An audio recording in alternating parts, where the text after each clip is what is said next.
আসসালামু আলাইকুম বন্ধুরা। বন্ধুরা, আজ আমি আপনাদেরকে এমন একজন মেয়ের কবরের আযাবের গল্প শোনাবো যে মেয়েটি ছিল কোরআনের হাফেজা, আর সে সেলাই মেশিনে কাজ করে জীবিকা নির্বাহ করত।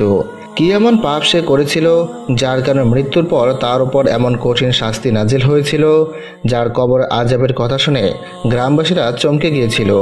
যেহেতু সে খুব পরহেজগার একজন মেয়ে ছিল, আর তার মৃত্যুর পর অজানা কৃতকর্মের কথা তার মায়ের কাছ থেকে শুনে সকল মানুষ একদম স্তব্ধ হয়ে গিয়েছিল।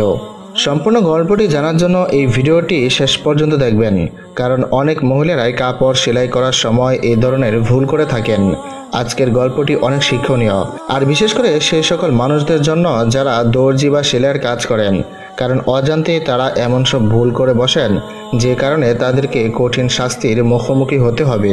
ভিডিওটি শুরু করার আগে এই ভিডিওতে একটি লাইক করে দিন, আর চ্যানেলে নতুন হয়ে থাকলে চ্যানেলটিকে সাবস্ক্রাইব করে পাশে থাকা বেল আইকনটি ক্লিক করে দিন।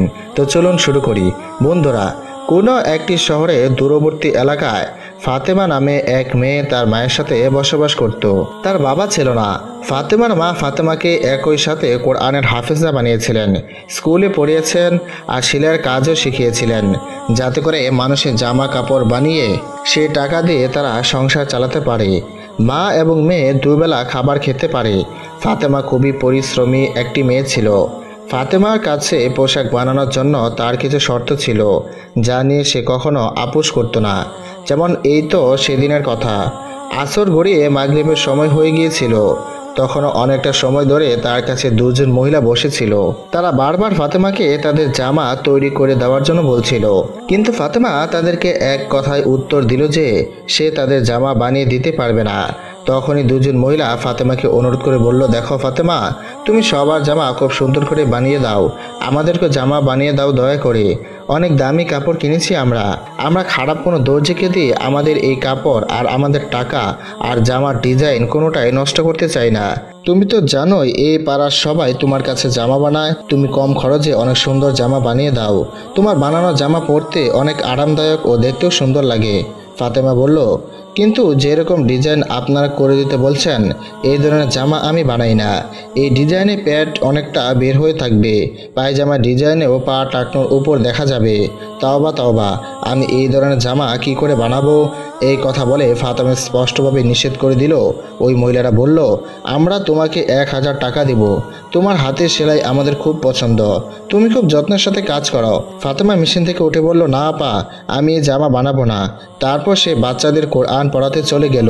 ফাতেমার মা এই দুই মহিলার কাছে ফাতেমার ব্যবহারের জন্য ক্ষমা চাইলেন আর বললেন, আমার মেয়ে অনেক পর্দাশীল, এই কারণে এই ধরনের খোলামেলা ডিজাইনের জামার কাপড় সে বানায় না। ওই দুই মহিলা চলে যাওয়ার পরে ফাতেমার মা ফাতেমাকে বললেন, মা, তুই কেন দোয়ারে আসা রিজিক ফিরিয়ে দিস?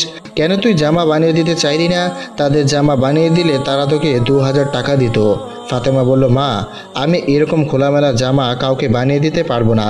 ফাতেমা তার ওড়না ঠিক করতে করতে ওযু করতে চলে গেল, আর তার মা চুপ হয়ে গেলেন। তিনি যখনই ফাতেমার সাথে এরকম কোনো বিষয় নিয়ে কথা বলতেন, তখন ফাতেমা এই ধরনের উত্তর দিত। ফাতেমার মা ফাতেমাকে অনেক ভালোবাসতেন। তার মা মানুষের বাড়িতে কাজ করতেন, আর মেয়ে বাড়িতে সেলাইয়ের কাজ করত। এভাবে কাজ করতে করতে ফাতেমা তার বিবাহের জন্য কিছু তৈরি করে ফেলল। তারপর ফাতেমার মা একজন ভালো ছেলে দেখে ফাতেমাকে বিয়ে দিয়ে দিলেন। ছেলেটি গরিব অবশ্যই ছিল, কিন্তু ফাতেমাকে সে অনেক সম্মান করত। ফাতেমার মা মেয়ে বিয়ে দেওয়ার সময় বলেছিল, আমার তো কোনো ছেলে নেই, শুধু একটি মেয়ে ছাড়া এই দুনিয়ায় আমার আর কেউ নেই, তাই আমি আমার মেয়ে এবং মেয়ের জামাইকে আমার বাড়িতেই রাখবো। ফাতেমার শ্বশুর বাড়ির লোকেরাও এই কথাতেই রাজি ছিল, কারণ ইতিমধ্যে ফাতেমার আরও দুজন ভাসুর এবং একজন দেবর স্ত্রী সহ ফাতেমার শ্বশুর বাড়িতে থাকত। এই কারণে ফাতেমার শ্বশুর শাশুড়ি ফাতেমার এমন প্রস্তাবে অমত করেনি। এভাবে ফাতেমার বিয়ের পর নিজের মায়ের বাড়িতেই থাকতে লাগলো। তার স্বামী যতই ইনকাম করুক না কেন, তবু সংসার খুব কষ্টের মধ্যে দিয়ে চলতো। ফাতেমাকে এখনও কাপড় সেলাই করতে হতো। এভাবে সময় অতিবাহিত হতে লাগলো। ফাতেমা অন্তঃসত্ত্বা হলো। ফাতেমার দ্বারা দর্জির কাজ করা খুবই মুশকিল হয়ে গিয়েছিল। এদিকে ফাতেমা তার সন্তানের সুখবর দিল, অন্যদিকে তার স্বামী বাড়িতে এসে জানালো তাকে চাকরি বাড়িটি থেকে বের করে দিয়েছে। এই কথা শুনে ফাতেমা কান্না করতে লাগলো। সে বলল, আমার এখন কি হবে? আমি এই অবস্থাতে কি করে সেলাইয়ের কাজ করব? ফাতেমার স্বামী ফাতেমাকে সান্ত্বনা দিল এবং তাকে আশ্বস্ত করলো যে সে কিছুদিনের মধ্যে আরেকটা কাজ ঠিক করে নেবে। ফাতেমার স্বামীর নাম ছিল আব্দুর রহমান। গর্ভবতী অবস্থায় ফাতেমার স্বামী ফাতেমার অনেক খেয়াল রাখত। যখন সে কাপড় সেলাই করতে বসতো তখন রহমান তাকে চা বানিয়ে দিত, কখনো নাস্তা বানিয়ে দিত, আর রোজ বাইরে কাজ খুঁজতে বের হতো।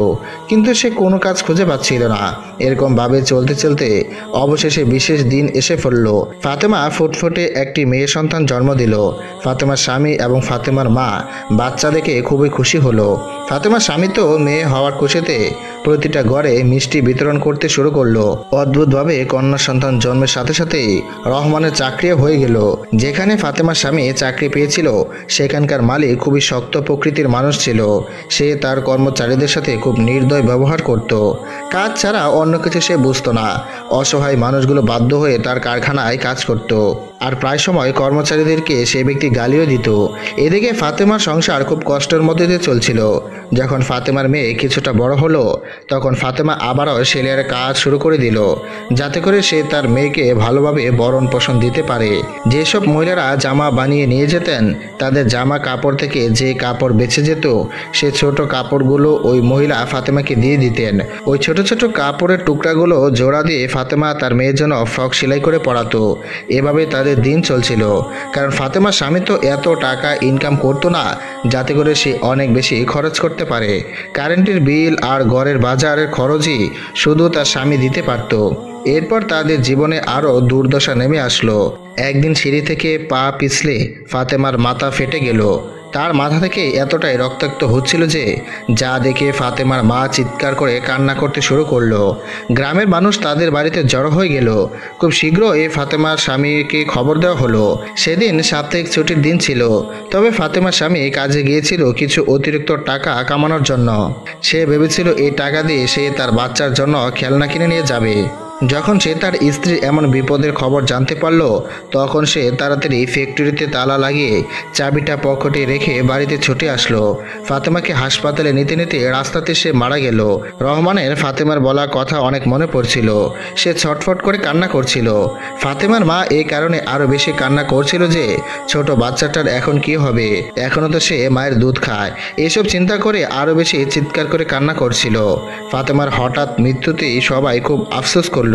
সবাই বলা বলে করতো, কে জানতো এরকম যুবতী একটি মেয়ে এত কম বয়সে দুনিয়া ছেড়ে চলে যাবে।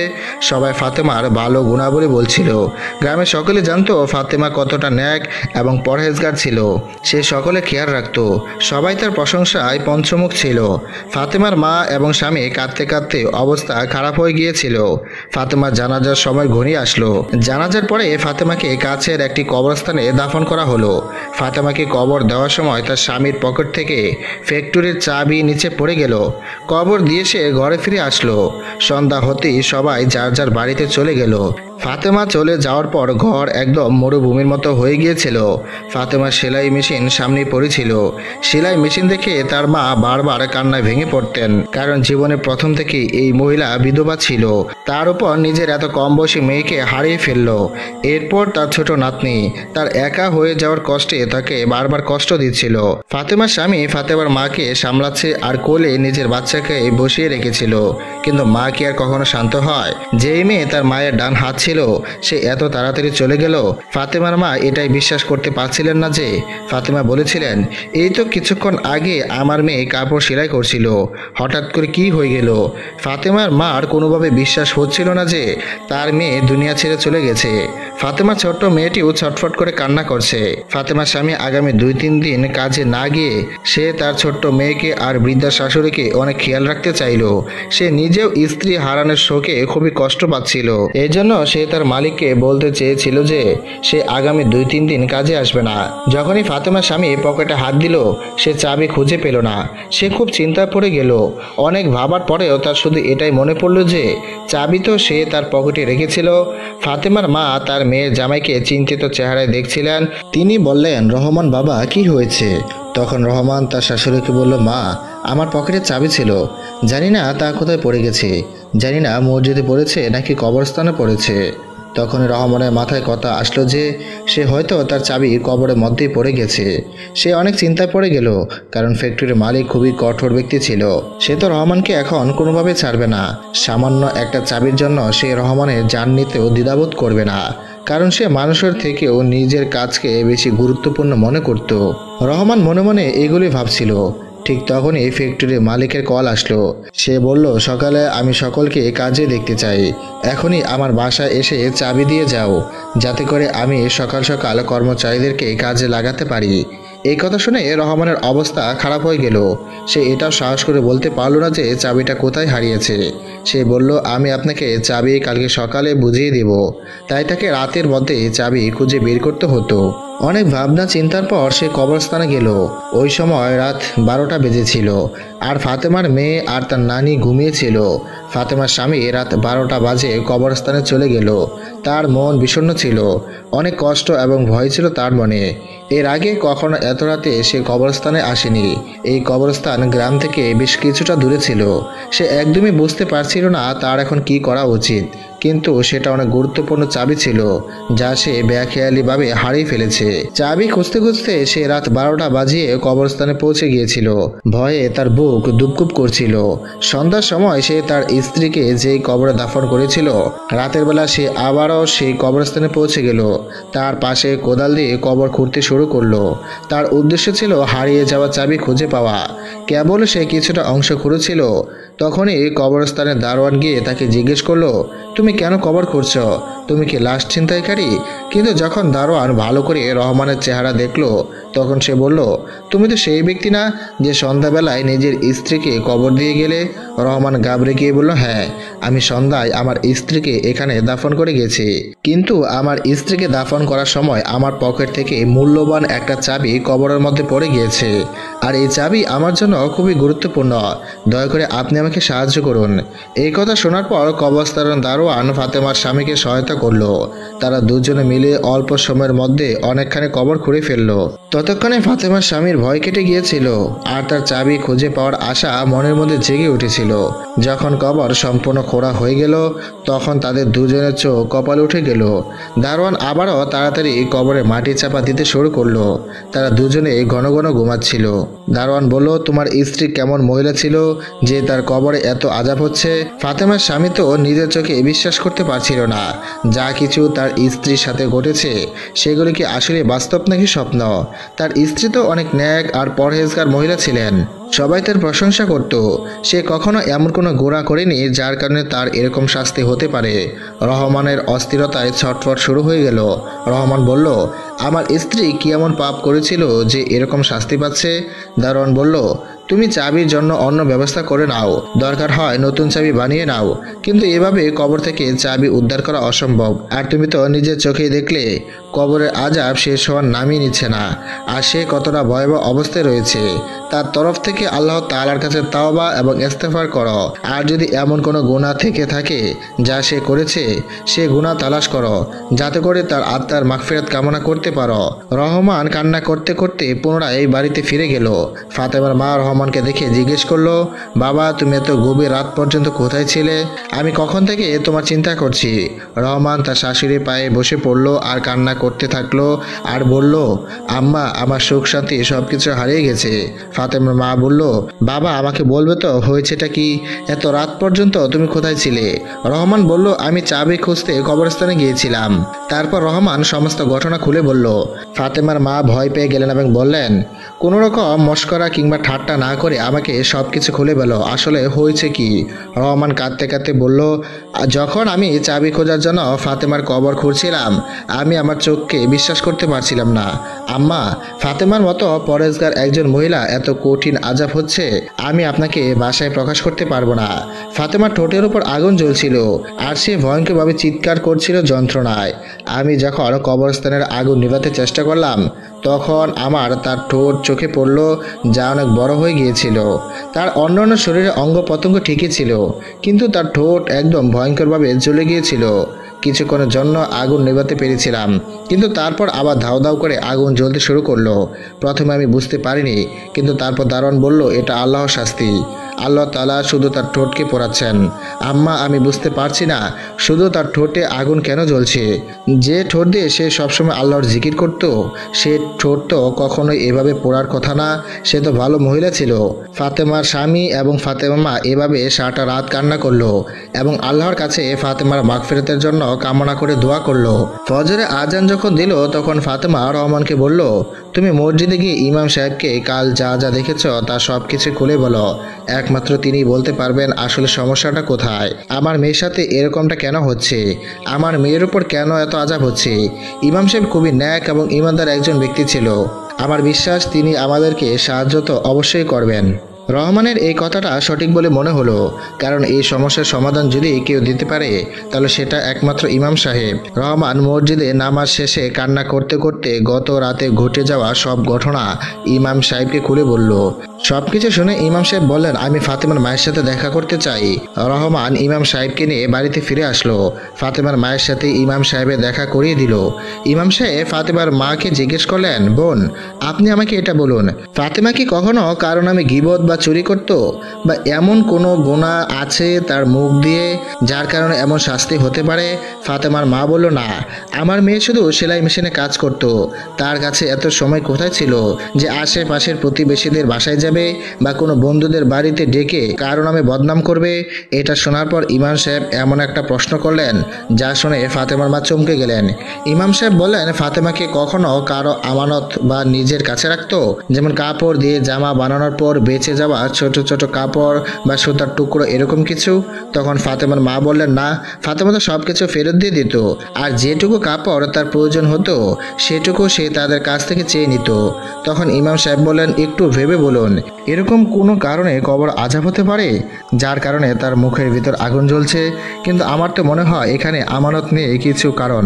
ফাতেমার চরিত্র সম্বন্ধে আমি নিজেও জানি। আসলে ইমাম সাহেব আগে থেকে ফাতেমাকে চিনতেন।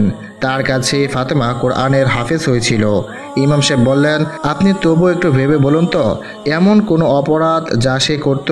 তখন ফাতেমার মা বলল, সে একমাত্র একটা অদ্ভুত কাজ করত, আর তা হচ্ছে কেচি ব্যবহার না করে দাঁত দিয়ে সুতা কাটত, আর সুতার যে অবশিষ্ট অংশ তার মুখে রয়ে যেত তা সে মুখ থেকে ফেলে দিত। শুধুমাত্র এই কাজের সময় আমি তার মুখে সুতা দেখেছিলাম।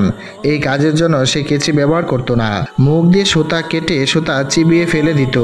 অনেকবার আমি তাকে বুঝিয়েছিলাম যে এইভাবে সুতায় ঠোঁট কেটে যেতে পারে, কিন্তু সে তার অভ্যাসে অটল ছিল।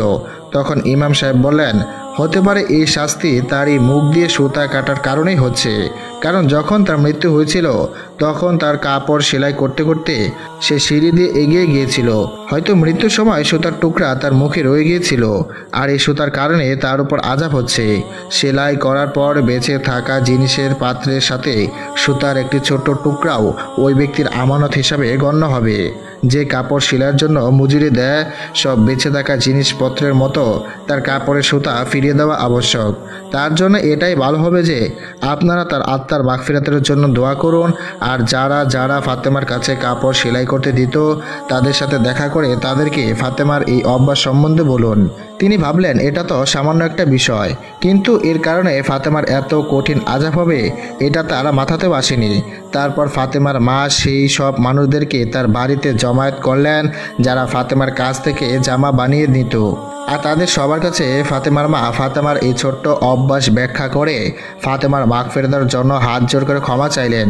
কিন্তু এটা তো তেমন কোনো বড় কথা ছিল না, তাই সবাই তখনই ফাতেমার মাকে ক্ষমা করে দিয়েছিলেন। কিন্তু মানুষের নজরে এটা তো গুনাহ ছিল না, কিন্তু যে জিনিস মানুষের কাছে সাধারণ, আমল নামায় তা অনেক ভারী। যেহেতু এখানে প্রসঙ্গ ছিল আমানতের, এর জন্য ফাতেমা এই ছোট্ট একটা অপরাধ করেও শাস্তির শিকার হয়েছে।